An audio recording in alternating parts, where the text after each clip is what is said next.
আওয়ামী লীগকে কি নির্বাচনে অংশগ্রহণ করতে দেওয়া উচিত? আগামী নির্বাচনে আওয়ামী লীগকে নির্বাচনে অংশগ্রহণের উপর স্থগিতাদেশ দিয়ে কি আওয়ামী লীগের উপর অন্যায় করা হচ্ছে? যেখানে অনেকেই বলতেছেন যে দেশের এখনো ২০% মানুষ তারা নাকি আওয়ামী লীগকে সমর্থন করে। এখন সেই ২০% যদি নৌকায় ভোট দেওয়ার সুযোগ না পায়, তাহলে কি তাদের উপর অন্যায় করা হলো? এই সম্পর্কে আলোচনার জন্য আমাদের সঙ্গে আছেন সুইডেনের লিনিয়াস ইউনিভার্সিটির পিএইচডি স্টুডেন্ট জনাব শেখ শরীফুর রহমান। যে ইদানিং কিছু বুদ্ধিজীবীও বলতেছেন যে আগামী নির্বাচনে আওয়ামী লীগকে যদি অংশগ্রহণ করার সুযোগ না দেয় তাহলে সেই নির্বাচন গ্রহণযোগ্য হবে না। BRAC institute of governance and ডেভেলপমেন্টের জরিপে এমনই উঠে এসেছে। তো সব মিলিয়ে আপনার কি মূল্যায়ন? এখানে দেখা গেছে যে ১২% মানুষ বিএনপিকে ভোট দিবে, ১০.৪% জামাত ইসলামকে, আবার ৭.৩% আওয়ামী লীগকে। যদি 7.3%ও ধরি তারপরেও তো মানে আওয়ামী লীগকে নির্বাচনে অংশগ্রহণ করার সুযোগ না দিয়ে বা আওয়ামী লীগের উপর স্থগিতাদেশ দিয়ে কি এই ৭.৩% ভোটাধিকার হরণ করা হচ্ছে কিনা? কি মনে হয় আপনার? যে আওয়ামী লীগকে নির্বাচন করতে দেওয়া উচিত কি উচিত না, তাই না? প্রশ্নটা তো এখন অনেকের কাছেই। একবার নিজের বিবেককে চিন্তা করেন যে আওয়ামী লীগ আবার নির্বাচন করে করবেটা কি? আবার এসে কি ভোটাধিকার হরণ করে ফেলবে? আবার কি গণতান্ত্রিক মূল্যবোধ, গণতান্ত্রিক অধিকার কি হরণ করে ফেলবে মানুষের?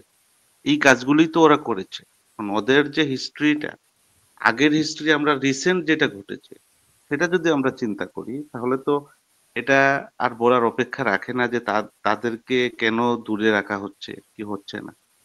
এখন ব্যাপার হচ্ছে যে আমার প্রশ্ন হচ্ছে কেন তাদেরকে নির্বাচনে অংশগ্রহণ করতে দিবে? নির্বাচনে অংশগ্রহণ করতে দেওয়ার মানেটা কি? এখন আবার ধরেন ওরা ওরা পাশ করলো, ওরা আবার নির্বাচনে জিতে আসলো, আসার পরে কি হবে? আবার সেই সেই চিরস্থায়ী বন্দোবস্ত কায়েম হয়ে যাবে। তাহলে সেটা তো বিচার হওয়ার আগে, এই যে যে চলমান যে বিচার আছে, বিচার হওয়ার আগে, তারপরে ওদের ব্যাপারে একটা সিদ্ধান্ত হওয়ার আগে আওয়ামী লীগকে কোনোভাবেই নির্বাচন করতে দেওয়া উচিত। এবং যারা এটা নিয়ে বলাবলি করতেছে তাদের অধিকার হরণ হইল কিনা, এরা আসলে মতলববাজ মানুষ। এরা সবসময়ই কোনো না কোনো দলের হয়ে কাজ করে। ওরা ন্যায় নীতি, নীতিবোধ কোনো কিছুই ওদের মধ্যে নাই। ওরা যেকোনো একটা কিছু পেলে ওটার পিছনে কিছুক্ষণ মানে কিছু মানুষ আছে ওটার পিছনে এই খাটনি খাটে, ওটার পিছনে করে ওদের একটা মতলবের জন্য এই কাজগুলি করে। না এখানে অনেকেই বলতেছেন যে দোষ করলে শেখ হাসিনা করেছে বা তার লোকজন করেছে। আওয়ামী লীগের তো দোষ নাই। তাহলে আওয়ামী লীগকে কেন নির্বাচনে অংশগ্রহণ করতে দেওয়া হবে না? তাহলে আপনি কি মনে করেন যে এই দল হিসাবে তাহলে আওয়ামী লীগকে যে স্থগিতাদেশ দিল এটা কোনো যৌক্তিকতা আছে? আর দল হিসাবে তো আওয়ামী লীগকে নিষিদ্ধ করে নাই। কিন্তু স্থগিতাদেশ তো দিতে হবে। আর দল হিসাবে দোষ করে নাই, শুধুমাত্র শেখ হাসিনা দোষ করেছে এই কথারও কোনো যুক্তি নাই। শুধুমাত্র শেখ হাসিনা দোষ করবে আর বাকি আপনার দলের সবাই এটা দেখে দেখে যাবে, কেউ কিছু বলবে না। আগে তো আমরা যেটা শুনতাম যে সবাই দোষ করতেছে, শেখ হাসিনা দোষ করতেছে না। মানে সবাই অপরাধী, শেখ হাসিনা অপরাধী না। তো এখন যদি তার উল্টোটা আমরা শুনি যে সবাই দোষ করেছে, মানে শেখ হাসিনা দোষ করেছে আর কেউ দোষ করে নাই, এসব কথারও কোনো যৌক্তিকতা নাই।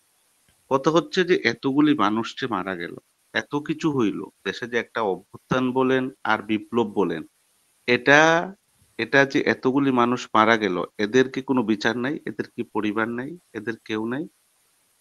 এদেরকে একটা বিচার করতে হবে না? বিচার করার পরে তারপরে যদি ওরা দোষী যে কয়জন হবে তাদেরকে বাদ দিয়ে যদি ওরা আসে তো আসুক। এদেরকে তো একেবারে পার্মানেন্টলি তো নিষিদ্ধ করা হয় নাই। এদের তাও তো কার্যক্রমটা স্থগিত করা হয়। দলকেও তো নিষিদ্ধ করা হয় নাই। এতে কিসের ভোটাধিকার হরণ করা হয়ে গেল? আর 7%, 20% এগুলি তো সেই আগের হিসাব। সেই আগের 20% হইলে হইতে পারে 2001-এর নির্বাচনে হইছে, বা 96 সালের, আমি ডাটাগুলো মিলাচ্ছিলাম, দেখলাম 96 সালের আগে না 91 সালের এটাই চেষ্টা। বলতেছিলাম যে এই BRAC institute of governance and ডেভেলপমেন্টের এই ডাটাটা আপনি কি মনে করেন যে এটা আসলে সঠিক ডাটা কিনা? না, না, না। এইগুলো জরিপ বাংলাদেশে, এগুলি তো ঘরে বসে করে। এবং ওখানে লেখাও তো আছে ওরা টেলিফোনে করেছে ওরা। এখন টেলিফোনে ওরা কাকে ফোন দিয়েছে কি না দিয়েছে এটা কি সবাই কি ডাটাগুলো কি দেখতে পাচ্ছে? এগুলা হচ্ছে ভুয়া কিছু জিনিস কেউ একটা জরিপ করেই মানে এইগুলো করাইতে পারে। আপনি নিজেও করাইতে পারেন একটা ইনস্টিটিউট দিয়ে। তাছাড়া এই জরিপ করানোর ইতিহাস, এটা আওয়ামী লীগের এটা নতুন কিছু না। এটা পুরনো জিনিস। যেমন আপনি দেখেন ২০২৩ সালে কিন্তু ইন্টারন্যাশনাল রিপাবলিক ইনস্টিটিউট নামে একটা প্রতিষ্ঠান, ওটা আবার আমেরিকান একটা প্রতিষ্ঠান। ওদেরকে দিয়ে আইআরআই করানো আইআরআই আইআরআই, হ্যাঁ আইআরআই। এবং ওরা ইন্টারেস্টিংলি দেখিয়েছে 70% মানুষ নাকি মনে করে সরকার প্রধান হিসাবে শেখ হাসিনা ভালো করেছে। একটু চিন্তা করে, হ্যাঁ 1 বছর আগে ভালো করেছে এটা 70% মানুষ দেখলো, আবার 56% মানুষ নাকি মনে করে বিরোধী দলগুলি এই নির্বাচনে অংশগ্রহণ করা উচিত। এবং এইটা, এই জরিপটা করানোর পরে আবার কিছু বুদ্ধিজীবী, ওই আপনার ধরেন আমেরিকান বুদ্ধিজীবী বলেন, ইন্ডিয়ান বুদ্ধিজীবী, অনেক একাডেমিশিয়ান, এদেরকে দিয়ে বিভিন্ন আর্টিকেল লেখানো হয়েছে। তো এগুলি তো নতুন কিছু না, এসব তো আগে থেকেই করানো হচ্ছে এবং হবে, আরো ভবিষ্যতে হয়তো হবে। তো এগুলি দিয়ে কি হয় আমাকে বলেন। এখন 5,000 মানুষের ওটা স্যাম্পল নিয়েছে, তাও টেলিফোনে স্যাম্পল নিয়েছে। আদৌ কি 5,000 মানুষের স্যাম্পল নিয়েছে, নাকি ঘরে বসে রহিম করিম নাম লিখে একটা জরিপ চালিয়ে দিছে? এটা এটা কে দেখবে? এটা দেখার কেউ আছে? পত্রিকাওয়ালারা তো একটা পেলেই এটা নিয়ে টকশোর আয়োজন করবে। বিভিন্ন মানুষ আছে, বিভিন্ন দালাল শ্রেণী আছে, এটার পিছনে কথা বলবে। এই বুঝি জরিপ হয়ে গেল, মানে ওদের কাছে মনে হবে এই জরিপটাই বোধহয় নির্বাচন হয়ে গেছে। কিন্তু এইসব জরিপ কারা করে, কেন করে, কিভাবে করে, এগুলি এগুলি আপনি একটু চিন্তা করলে এটা বোঝার জন্য সায়েন্টিস্ট হইতে হবে না। জরিপ অন্তত বোঝার হুম। জন্য এটা সায়েন্টিস্ট হওয়ার কিছু নাই। বলেছে যে 12% মানুষ বিএনপিকে ভোট দিবে, তার মানে বিএনপির জনপ্রিয়তা সবচেয়ে বেশি। কিন্তু কিন্তু আমি তো আসলে মানে বিএনপি দেখি না এখন। মানে বিএনপির জনপ্রিয়তা খুবই কম, দিনে দিনে কমতেছে। আমি তো দেখি আস্তে আস্তে জামাতের জনপ্রিয়তা বাড়তেছে, এনসিপির জনপ্রিয়তা বাড়তেছে।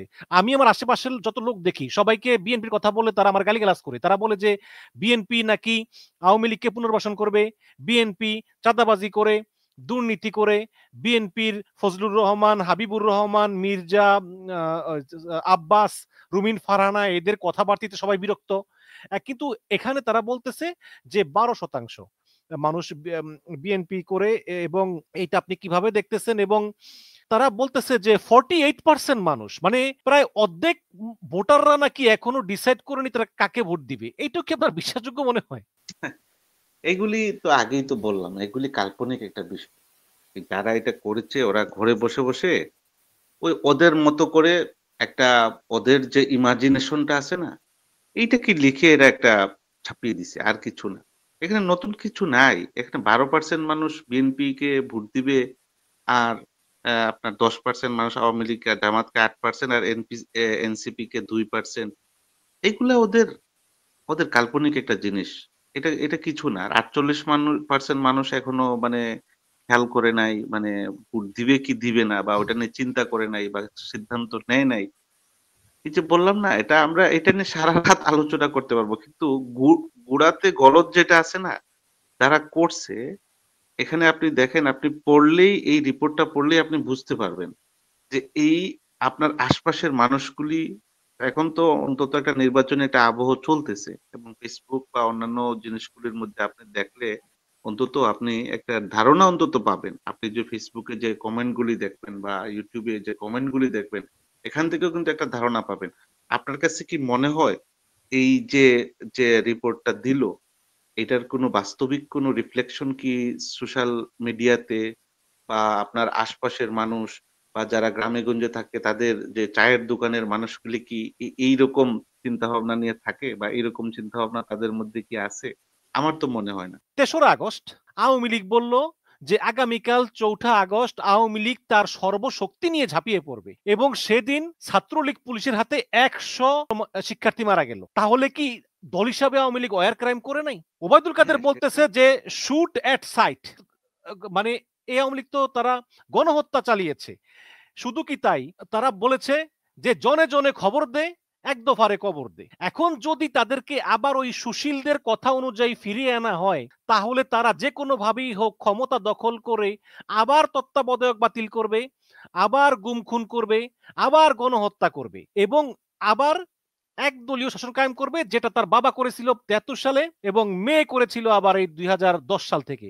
তাহলে এইরকম একটা দলকে মানে নির্বাচন করতে দেওয়া যৌক্তিকতা আছে কিনা? এখন 71 সাল কিন্তু আমরা দেখি নাই। 71 সাল 90 এর সময়ও আপনারা হয়তো দেখেছেন, আমরা ছোট ছিলাম। এটা কিন্তু বিগত যে ঘটনাগুলি ঘটলো এগুলো তো আমরা নিজে দেখেছি। যদিও দেশে ছিলাম না, এখান থেকে বিভিন্ন সোশ্যাল মিডিয়াতে বা বিভিন্ন মাধ্যম থেকে দেখেছি যেটা, বা এখনো পর্যন্ত ভিডিওগুলি তো ঘুরে বেড়ায়। তো এইগুলি দেখার পরে আমার মনে হয় না কোনো বিবেকবান মানুষ আহ এই পক্ষে সাফাই গাইতে পারে। ইভেন এখনো পর্যন্ত আওয়ামী লীগ বা শেখ হাসিনাও কিন্তু এখনো পর্যন্ত এটার জন্য ক্ষমা চায় নাই। আমার আমার যতদূর আহ, মানে আমি বিশ্বাস করি ক্ষমা চাওয়া উচিত। তাদেরকে ক্ষমা চেয়ে তারপরে বিচারটা তো অবশ্যই হইতে হবে। আর এই যে সুশীলরা যেটা বলেন, এইসব সুশীলরা আমি আগেও বলেছি, আসলে এদেরকে সুশীল বলা হয় কিন্তু এদের পিছনে এদের ব্যাক সাইডটা অন্ধকার। এরা নামধারী সুশীল। আপনি দেখবেন এমন ইনিয়ে বিনিয়ে এক একজন এক এক ভাবে কথা বলে। আপনি এগুলি দেখবেন, এই যে বলে না গ্রামে গঞ্জে মানুষ খেটে খায়, আর ওই যে এখানে চেয়ারে বসে এসি রুমে বসে সুন্দর আলাপ আলোচনা করে ওরা করে, এবং ওই গ্রামে গঞ্জের মানুষের ভাগ্য নিয়ে ছিনিমিনি। তো এই যে ব্যাপারগুলি, এতগুলি মানুষ মারা গেল, আপনি যেটা বলেন যে দেখা মাত্রই গুলি করার নির্দেশ আসলো ৪টা আগস্টে, এসব তো আমরা দেখেছি। আমরা তো এরকম তো যে আমাদের জন্ম ছিল না বা আমরা শুনেছি এরকম তো না। আমরা তো বিভিন্ন মাধ্যম থেকে জেনেছি এগুলা। তো এত কিছু হওয়ার পরে অন্তত বিচারটা তো হবে। এইটুকু তো অন্তত একজন মানুষ হিসাবে তো দাবি করতে পারে যে অন্তত বিচারটা হোক। বিচার হওয়ার পরে এরপরে তারা রাজনীতি যদি করতে পারে করুক, তাই না? বিচারটা তো অন্তত হবে, বিচারটা হবে। আর তাছাড়া এখনো তো ক্ষমাও তো চায় নাই, এখনো তাদের মধ্যে কোনো অনুশোচনাও তো দেখি। এখন এই অবস্থার মধ্যে এখন তাদেরকে নির্বাচন করতে দেওয়া, না দিলে মানবাধিকারের লঙ্ঘন হচ্ছে, ভোটাধিকার হরণ করা হচ্ছে, এইগুলি অতিরঞ্জিত কথাবার্তা। এইগুলি কথাবার্তার, এইসব কথাবার্তার কোনো কোনো মানে কোনো বিবেকবান মানুষের কাছে আমার মনে হয় না অন্তত এইসব কথাবার্তার কোনো মানে। যারা স্বার্থবাজ, ধান্দাবাজ, ধুরুন্দুর, তাদের কাছে অনেক কিছু মিনিং থাকতে পারে। অন্তত আমার কাছে মনে হয় না এসব কথাবার্তার কোনো মিনিং। জি, এবং যদি তারা একান্ত নির্বাচন করতেই চায়, তাহলে তারা স্বতন্ত্র থেকে করতে পারে। পাকিস্তানের যেমন তেহরিকে হ্যাঁ, ইনসাফ নিষিদ্ধ হওয়ার পরেও তারা হ্যাঁ, স্বতন্ত্র থেকে করে তারা সবচেয়ে বড় দল হিসাবে প্রচুর আসন জিতেছিল। সেরকম তারা করুক, হেডন থাকলে করে দেখাক, অথবা গণ একদম। আন্দোলন করুক। পারবে তো না। আমার তো মনে হয় যে নির্বাচন করার সুযোগ দিলেই কয়টা কয়টা আওয়ামী লীগ আসবে নির্বাচন করার জন্য? সেই হেডম আছে তাদের? সেই মনোবল আছে তাদের? হ্যাঁ, এইটাই আমারও কথা হচ্ছে এইটা, যে তারা যদি দলীয়ভাবে বাদ দিয়ে, এটা তো করবেই। এটা তো করবে। এটা তো আর বলার অপেক্ষা রাখে না। অনেকেই আওয়ামী লীগ যে আহ, কেউ সাপোর্টার বা কেউ সমর্থক, সবাই যে এসব জিনিসে ইনভলভ ছিল এরকমও তো না। অনেক আওয়ামী লীগের লোকজন এখনো কিন্তু আহ আপনার ঘর বাড়িতেই আছে। ওরা কিন্তু এখনো পাল্লিয়েও যায় নাই। আছে অনেক মানুষজন যারা আছে, আমাদের এলাকাতেও আছে। আছে, সবাই যে খারাপ তা তো কিন্তু না। যারা এসবের সাথে জড়িত ছিলেন তারা তো আছে। তারা নির্বাচন করবে। অসুবিধা কোথায়? এখন যে দলীয়ভাবেই যে করতে হবে এরকম তো কথা না। এখন দলীয়ভাবে করতে হলে তো আপনাকে আগে এই ব্যাপারগুলির একটা কৈফিয়ত দিতে হবে না? এটা তো একটা সভ্য সভ্য দেশ, একটা সভ্য মানুষ, মনুষ্য সমাজে, তাই না? এই সমাজে তো আপনি এইভাবে একেবারে মানুষজন মেরে কেটে তারপরে আবার নির্বাচন করলেন, আবার চলে আসছেন ক্ষমতায়, আবার সেই ফেসিবাদ কায়েম করে ফেলবেন, আবার চিরস্থায়ী করে ফেলবেন ক্ষমতাটাকে, 2042 2060 এরকম করবেন। এটা তো হইতে পারে না। এটা তো হইতে পারে না। এটা তো এরকম তো কথা না। একটা গণতান্ত্রিক দেশ, তাই না? একটা গণতান্ত্রিক দেশ। আপনি 2021 করলেন, প্রথমে ডিজিটাল বাংলাদেশের একটা ডেডলাইন দিলেন, তারপরে চলে গেলেন 30, তারপর 42। তো এইভাবে করতে করতে কি হবে? আসলে মানুষের ভোট নাই, আর কিচ্ছু এই নাই। যেসব সুশীলরা এখন চিল্লাচ্ছে যে আওয়ামী লীগকে নির্বাচন করতে না দিলে এই নির্বাচন ইনক্লুসিভ হবে না, তারা ওই আওয়ামী লীগ যখন পরপর ৩টা বার ভুয়া ইলেকশন করলো, তখন তো তারা চুপ ছিল, কিছু বলল না। এখন হ্যাঁ, ওই যে আগে বললাম ইনক্লুসিভ না, হবে তারা তো না। ওই সময় চুপ থাকবেই। ওই সময় তো ওরা চুপ থাকবেই। কারণ ওনারা তো এরকমই তো। ওনাদের নেচার তো আর এই দেশের মানুষজন জানে, তাই না? এটা নতুন করে বলার তো কিছু নাই। এটা তো জানে। এগুলি তো তখন চুপ থাকবে, এবং চুপ থেকেই তো ওনারা এক একজন টিভির মালিক হয়েছে, কেউ কেউ ধরেন বিশাল বিশাল অনেক কিছুরই মালিক হয়েছে। তো এইভাবে আর কত, সবকিছুর তো একটা শেষ আছে, তাই না? একটা শেষ তো আছে। তো এখন আমার মনে হয় কি, মানে ধরেন যেটা হইছে দেশে, যেটা যে অভ্যুত্থান বলেন আর বিপ্লব বলেন, যেটা হইছে, এখন আওয়ামী লীগের একটা বিচার হোক। হ্যাঁ, দলগতভাবে বিচার হোক, বা শেখ হাসিনাও যদি অপরাধ করে থাকে, হ্যাঁ সেটার বিচার হোক, বা যে যে দলের যে কর্মী বলেন, নেতা নেত্রী বলেন, যে যেটাই করেছে বিচার হোক। বিচার হওয়ার পরে তারপরে যদি আর আবার ওনারা আসবেই তো। একটা দল না, দল তো একেবারে ভ্যানিশ হয়ে যাবে না। এটা আজ হোক, কাল হোক আবার হয়তো ওরা অর্গানাইজড হবে। হয়তোবা এখন না ৫ বছর পরে বা ১০ বছর পরে বা আগেও আসতে পারে, পরেও আসতে পারে অথবা এমনও তো হইতে পারে ওরা ক্ষমা চেয়ে সবকিছু শেষও মানে সবকিছু মিটমাটও করে ফেলতে পারে। এখন কোন কিছু হয় না হয়তো ওটা তো জানি না। একটা সিস্টেমের মাধ্যমে তো আসতে হবে। এভাবে যে আপনি এখন হুমকি-দামকি দিয়ে এখন আবার তাদেরকে নির্বাচনে নিয়ে আসো, এখনো তাজা রক্তের গন্ধ এখনো যায় না। এখন এইটা কিভাবে সম্ভব? সবকিছুরও তো একটা লিমিট আছে, তাই না? আমার মতে হচ্ছে এখন বিচারটা অন্তত হোক, বিচার হওয়ার পরে তারপরে যদি মনে করে আওয়ামী লীগ ওরা একটা ক্লিন ইমেজের লোকগুলি নিয়ে আসবে, হয়তো এই নামে আসবে অথবা এই নাম বাদ দিয়ে আসবে।